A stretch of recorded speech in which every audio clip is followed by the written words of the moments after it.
Satnam, Satnam, bonjour à bonjour. tous. Pendant nos niveaux 1, on approche des thèmes et parfois il y a quelque chose qui ressort qu'on considère important. Et de là, on a décidé de faire cette vidéo parce qu'une chose qui est ressortie récemment, c'était le rôle du teacher. Et vraiment, qu'est-ce que ça veut dire et toutes les projections qu'on a et les attentes qu'on a dans ce rôle. Et aussi peut-être le remettre à sa place dans le sens qu'un teacher n'est pas seulement quelqu'un qui enseigne ou qui dans notre domaine enseigne le Kundalini Yoga. Donc quand on fait ces niveaux 1 ou 2, ce n'est pas vraiment avec le but seulement d'être assis sur un stage et enseigner aux autres, mais on est des enseignants toute notre vie. On est des enseignants pour nous-mêmes dans la vie quotidienne et des enseignants pour tout le monde. Et tout le monde est un enseignant pour nous. Donc voilà, c'est un rôle beaucoup plus, je dirais, commun de la projection que nous avons et c'est très important de le développer. Donc aujourd'hui, on va un peu parler du personnel, impersonnel et de ce qu'on s'attend. Parce que beaucoup de fois, on s'attend à un prof parfait et même quand on est parfait, quand on n'est pas parfait, parce qu'on ne l'est pas, on se retrouve puis par souci d'authenticité, à se rabaisser en mettant la responsabilité sur les autres, en s'excusant, en disant « mais pardon, je ne suis pas parfait, je pratique encore », ce qui en fait ébranle un peu la sûreté de l'autre, qui en ce moment a besoin que vous preniez la responsabilité. Donc c'est un peu ce qu'on fait avec les enfants, non? Avec un enfant, si les enfants ont un problème et si on essaie de le résoudre, on ne va pas insécuriser les enfants en disant excuse-moi mon chou, moi je suis très imparfaite, je ne sais pas ce que je suis en train de faire, parce que ça leur fait peur. Et ce qu'on fait, c'est qu'on prend responsabilité. Je sais que je suis limitée, mais je fais de mon mieux et je prends la responsabilité et j'assure. Et à l'enfant, je vais lui dire, ne te préoccupe pas, je vais résoudre ça. Et puis, toute la friction et les tremblements de terre, on se les digère par soi-même sans les mettre sur le dos de l'autre. Et un teacher, c'est ça. Donc, il ne faut pas être parfait, mais il ne faut pas aussi mettre nos limitations et nos limites sur le dos des élèves. Oui, qui est finalement la tension qui est créée dans la relation. Si on prend l'exemple de parent-enfant, c'est-à-dire je ne sais pas comment faire, mais en même temps, je fais de mon mieux, je prends la responsabilité et je prends aussi la responsabilité du doute, de mais est-ce que je fais bien, est-ce que c'est juste? Et je ne projette pas ça à l'extérieur et j'essaie de m'en débarrasser par ce que tu dis, je m'excuse, ou je me fais petit, ou j'essaie d'être compris ou comprise. Et quelque chose qu'on retrouve dans la tradition du Kundalini Yoga, c'est le sermon de l'enseignant, qui est « je ne suis pas un homme, je ne suis pas une femme, je ne suis pas une personne, je ne suis pas moi-même, je suis un enseignant ».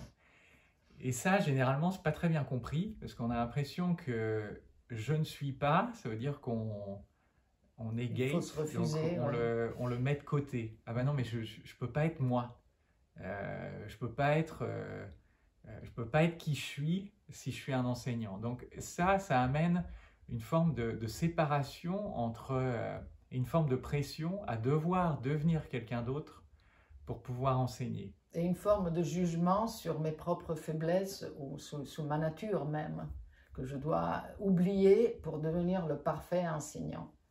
Alors que l'invitation, c'est justement d'accueillir la limitation et qui est exprimée par exemple dans ce que disait Satsarbal par je suis un parent et je ne sais pas comment faire, donc il y a un doute. Donc ça, c'est l'expression de ma limitation dans ce rôle-là.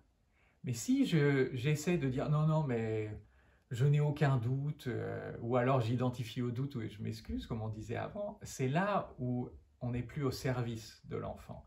Et dans le rôle de l'enseignant, c'est exactement la même chose.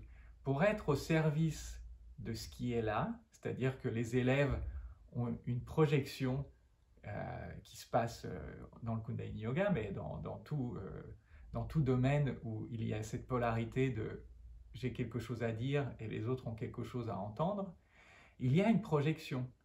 Et cette projection amène une certaine responsabilité. Et cette responsabilité, c'est pas d'être parfait, comme tu disais, ou d'être quelque chose qu'on projette à l'extérieur qui pourra couvrir tous les angles, etc. Non, c'est pas ça, c'est d'être soi-même au service. Et d'être soi-même au service, ça ne veut pas dire qu'il faut écarter qui je suis, ça veut dire que j'accueille la réaction du rôle que je prends et de l'enseignement que je délivre envers les élèves et comment ils réagissent à cet enseignement. Je prends la responsabilité de l'impact. Quel impact j'ai et quel retour j'ai sur mon impact. C'est-à-dire comment je suis impacté par l'impact que j'ai. Et ça nous permet de grandir parce que c'est ce qui se passe tout le temps dans la vie, dans les relations.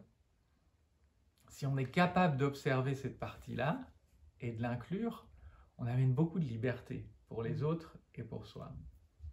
Et c'est le même sujet quand on parle de personnel, impersonnel, on ne peut jamais que être impersonnel, c'est-à-dire on est toujours personnel. Il n'y a pas un espace de notre vie où on n'est pas personnel, parce qu'on part toujours d'un filtre qui est moi. Mais impersonnel veut dire que je ne m'attache pas à mes limites, que je ne suis pas obsédée par ce que je fais, bien ou mal, mais que je suis au service de l'infini. Donc je suis au service et j'entends ce que la réalité, comme la réalité résonne en ce moment.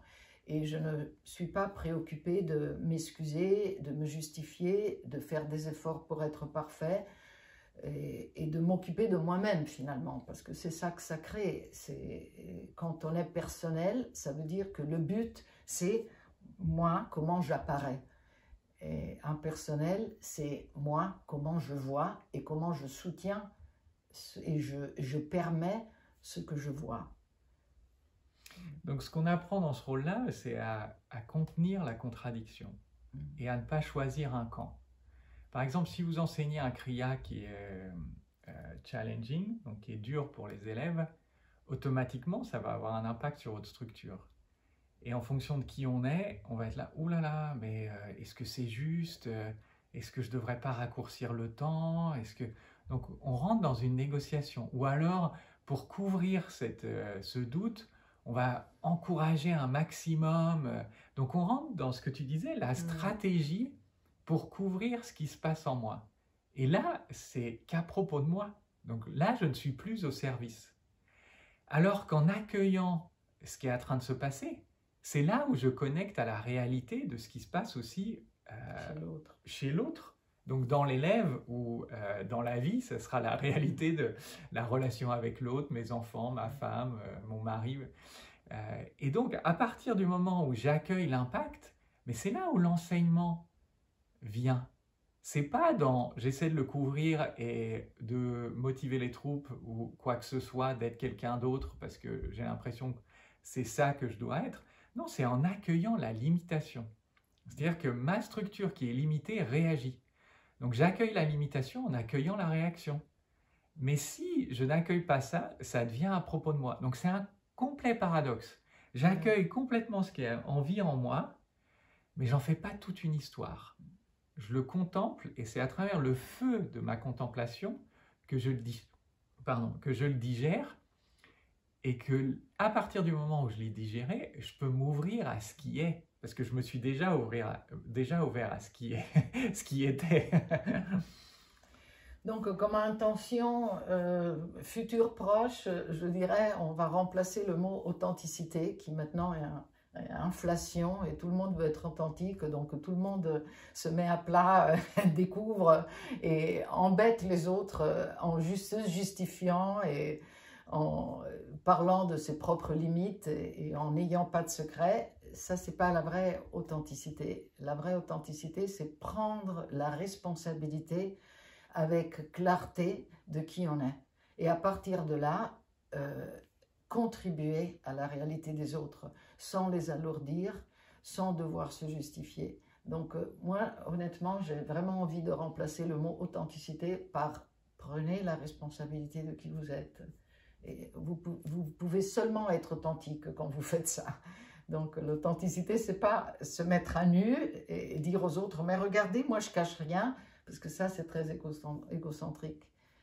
Et ça me rappelle... En ligne, j'ai vu une classe où l'enseignant commençait et en étant là, « Ah non, mais je suis super stressé, juste avant, j'ai eu une panne de voiture, et là, vous êtes tellement nombreux devant l'écran, oh mon Dieu, quel stress, mais je suis quand même là. » Et la question que je me posais, c'était, mais à quoi ça sert? Alors ça rassure les gens, parce que les élèves se disent, « Ah, le prof aussi est limité, et je peux lui faire confiance, parce qu'il dit tout. » Mais ça nous ramène dans la petitesse de... Vu que je ne peux pas contenir le stress que j'ai eu avec la voiture qui ne démarrait pas ou je ne sais pas quoi qui ne fonctionne pas, je suis obligé de le vomir sur les autres et c'est les autres qui ont la responsabilité. Parce que je ne peux pas prendre la responsabilité, sous le prétexte d'être authentique, comme tu dis, je donne la responsabilité aux autres. Mais ça, ce n'est pas le rôle de l'enseignant. L'enseignant, on apprend à prendre la responsabilité de ce qui se passe en nous. Et c'est là la créativité. La créativité, elle vient quand je suis capable d'accueillir ce jeu de polarité. Je veux enseigner et en même temps, il y a une partie de moi qui ne veut pas parce qu'il y a tout ça qui sort, qui n'est pas très confortable, etc. Mais c'est dans cette friction que je vais découvrir le potentiel qui existe dans ma vie. Et c'est pour ça que le niveau 1, ça permet pas uniquement d'apprendre à enseigner le Kundalini Yoga, ça apprend à trouver la vérité que j'ai à partager. C'est-à-dire pourquoi moi, en tant que Satmukh, je suis venu avec ce corps, avec cette combinaison des 5 éléments, qu'est-ce que je suis venu contribuer? Et pour trouver cette contribution, je dois accepter ma partie limitée. Et ma partie limitée devient un potentiel quand je suis capable de le contenir, comme on vient de le dire. Donc c'est excitant, c'est pour ça qu'on propose encore des niveaux 1, parce qu'on a fait ça depuis des années. Et on n'est pas parfait. Il n'y a aucune place où aller, il n'y a que à continuer à raisonner avec ce qui est là et à exister. Merci pour votre écoute. Merci. Satnam.